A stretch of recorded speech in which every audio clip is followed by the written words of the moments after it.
when his physiotherapist suggested we try your helmet, which is much more powerful, we said, of course we would. So we've had tremendous results from it. One of the things that I noticed immediately was sense of taste. And for somebody who's had no taste for 4 or 5 years, I was eating second helpings at the table. He's put on about 5 pounds since he started the helmet.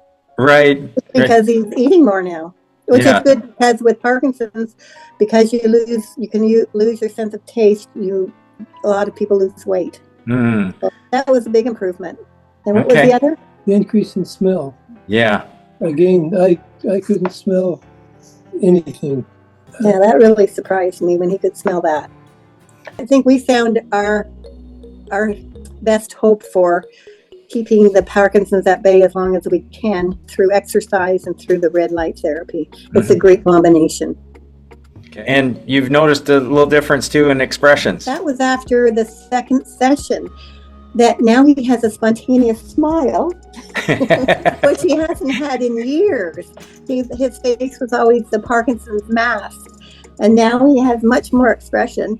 And my family have noticed a huge difference in him with the expression and with engaging in conversation.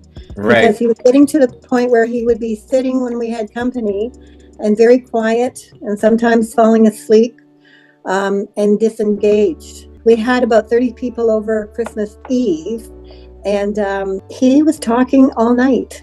And it was just great to see, and people were commenting on how much more engaged and how he was like he was, 3 or 4 years ago.